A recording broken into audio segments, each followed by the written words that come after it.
안녕하세요. 차원이 다른 부동산 콘텐츠 대왕부동산TV의 제동식입니다. 오늘 소개해드릴 영상은 5월 12일 날 국토부에서 발표한 도심 공공주택 복합사업 3차 후보지 선정 내용입니다. 그리고 1차 후보지로 선정되었던 서울의 구 증산 4구역은 본지구 지정 요건인 주민 3분의 2 동의 요건을 확보했다는 내용입니다. 시작하기 전에 구독과 좋아요 알림 설정 꾹 눌러주세요. 이 3차 후보지 선정 내용에 대한 주요 뉴스 기사인데요. 뉴시스에서는 대구, 부산 빌라촌 4곳 아파트 단지로 도심 복합개발 3차 후보지 선정이라는 내용이고요. 동아일보에서는 부산, 대구 도심개발 3차 후보지 선정 1,600채 공급 예정이라는 내용이고요. 아시아경제에서는 김 빠진 3차 도심복합사업 대구, 부산 4곳뿐 수도권은요? 라고 하는 기사 제목인데요. 이번에 발표한 3차 도심 공공주택 복합사업 후보지에는 서울은 없고요. 대구와 부산 4곳입니다. 이 4곳에 선정된 후보지 역시 주민 동의 절차를 거치지 않고 이 구청의 추천으로만 이루어졌습니다. 앞으로 토지 등 소유자의 10% 이상 동의로 예정지구로 지정된 뒤 1년 이내에 토지 등 소유자의 3분의 2 이상 동의를 받아야 사업을 본격적으로 추진할 수 있습니다. 이데일리에서는 일문일답으로 도심복합개발 서울 후보지 더 나온다 라고 하는 내용도 있었습니다. 이번 3차 후보지에는 서울은 없었지만요. 추가로 더 서울의 후보지를 선정한다고 합니다. 보도자료 내용입니다. 3080 플러스 주택공급방안 3차 도심복합사업 후보지 선정이라고 해서 이 3차로 대구에 2곳, 부산에 2곳 추가 선정을 했고요. 총 약 10,000호 규모를 공급한다고 합니다. 그리고 1차 발표 후보지 중에 은평구 증산 4구역 3분의 2 주민동의 확보 완료라고 하는 내용입니다. 이 내용에 대해서 자세히 살펴보겠습니다. 3080 플러스 사업별 후보지 선정 현황인데요. 지금까지 총 21만 7,100호 규모의 이 공급 후보지를 선정을 했습니다. 그래서 이 정비 사업은 공공재개발과 공공재건축을 말하는데요. 공공재개발에 25,000호, 공공재건축에 2,000호, 그래서 27,000호 공급 규모 사업 후보지를 선정했고요. 이 도심 공공주택 복합사업은 역세권, 중공업지, 저층주거지에 각각 1차 서울, 2차 서울, 3차의 대구와 부산 해서 총 38곳에 48,700호 규모의 이 선도 사업지를 발표했고요. 소규모 도시 재생 사업은 소규모 관리지역 총 20곳, 주거재생 혁신지구 총 7곳, 그래서 21,000호 공급규모 사업 후보지를 발표했고요. 이 공공택지는 광명 시흥에 70,000호, 부산, 광주, 울산, 대전에 49,000호 해서 119,000호를 공급할 수 있는 공공택지를 발표했고, 지난 5월 6일 날 신축 매입 1,400호를 약정계약 체결을 발표했습니다. 지금까지는 순조롭게 3080 플러스 지난 이사 대책 때 발표했었던 공급 계획대로 순차적으로 가는 모양새입니다. 중간에 LH 사태가 터져서 이게 잘 갈 수 있을까 내심 걱정을 했었는데요.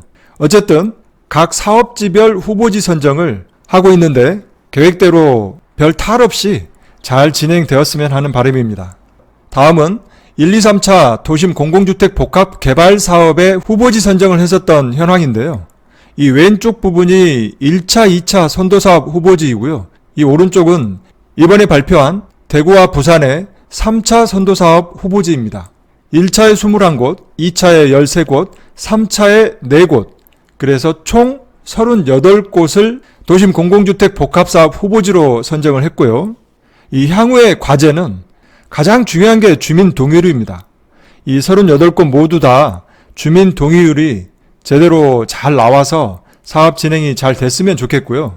그리고 이 도심 복합 개발 사업이 공공주도로 하든 민간주도로 하든 빨리 이 도심에 공급이 될 수 있도록 했으면 좋겠고요. 내년 초에 대선이 있죠. 이게 또 하나의 변수도 될 수 있겠고요. 그리고 LH 사태로 인한 이 공공신뢰도가 땅에 떨어져 있는데 하루속히 공공신뢰도를 회복하는 것도 반드시 풀어야 될 과제 중에 하나입니다. 다음은 지난 1차, 2차 후보지 선정을 했었던 곳의 이 주민 동의 현황입니다. 1차, 2차 후보지가 소재한 이 서울 6개 자치구에 대한 주민 설명회는 모두 완료했다고 하고요. 그 중에서 11곳에서는 이미 동의서 진구가 착수되어서 6곳은 예정지구 지정 요건인 10% 동의를 확보했고, 특히 은평구 증산 4구역은 이 본지구 지정 요건인 3분의 2 동의를 확보했다고 합니다. 지금 이 표에 나와 있는 곳들이 주민동의 10% 이상 동의를 확보한 곳이고요. 3분의 2 동의를 확보한 이 증산 4구역이 이 면적도 가장 큽니다. 공급 호수도 4,139호로 아주 큰 대단지인데요.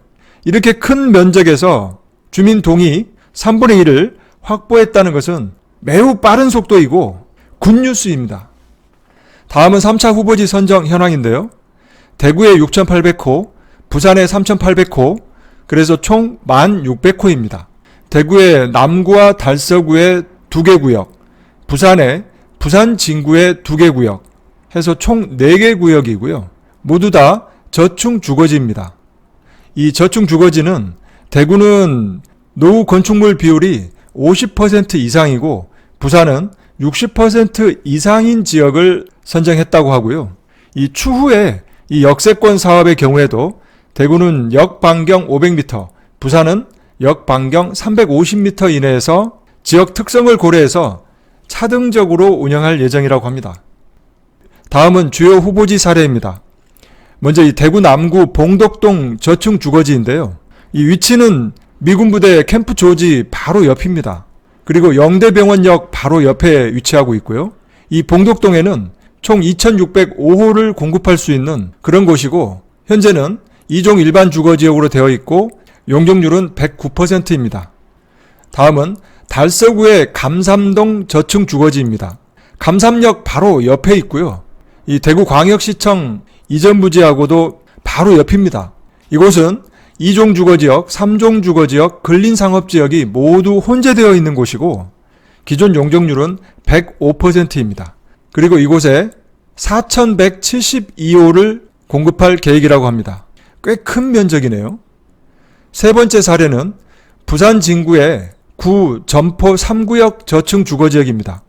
이곳은 2종 주거지역과 3종 일반 주거지역으로 되어 있고 이 기존 용적률은 83%로 매우 낮은 상태입니다. 그리고 이곳에 2,525호 규모의 아파트를 공급할 예정이라고 합니다. 그래서 이 4개 구역 평균 사업 효과를 한번 알아보면요. 먼저 용적률은 이 용도지역 상향 및 도시계획 인센티브를 통해서 이 용적률을 기존 사업 대비 65%포인트를 상향하고, 세대수는 도시규제를 완화하고 기반시설 기부채납 완화를 통해서 727가구의 세대수를 증가해서 4개 구역 평균 38.1%가 증가한다고 합니다. 그리고 우선 분양액은 이 공급 물량 증가에 따라서 사업성 개선을 통한 우선 분양가액을 시세 대비 74%를 적용해서 기존 사업 대비 5.9%포인트가 감소한다고 합니다.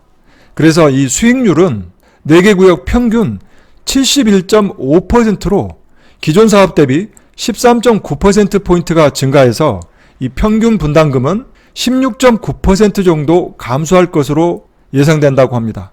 이 정도면 사업성이 꽤 괜찮은 편인데요. 지금 보고 계시는 이 사업 효과가 단순히 숫자에 불과하지 않고 실제로 이렇게 나왔으면 하는 바람입니다. 이번 3차 후보지로 선정되었던 이 4곳의 이 세부 내용인데요. 대부분 노후도는 꽤 높은 편입니다. 대구 남구 봉덕동 지구가 77%로 가장 낮고요. 부산 2곳은 90%가 넘습니다. 그리고 현재 용도지역은 대부분 2종 일반 주거지역이고 3종 주거지역과 근린상업지역도 포함되어 있고, 이 공급 규모 또한 1000세대 이상 최고 4000세대급의 대단지로 이루어져 있습니다. 이사 공급 대책의 핵심은 주민 동의료인데요.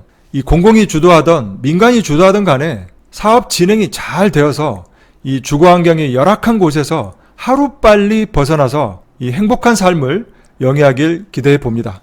이번 영상은 여기서 마치도록 하겠습니다. 많은 도움이 되셨다면 구독과 좋아요 버튼 꼭 눌러주시고요. 더 좋은 콘텐츠를 올리는데 큰 힘이 되겠습니다. 감사합니다.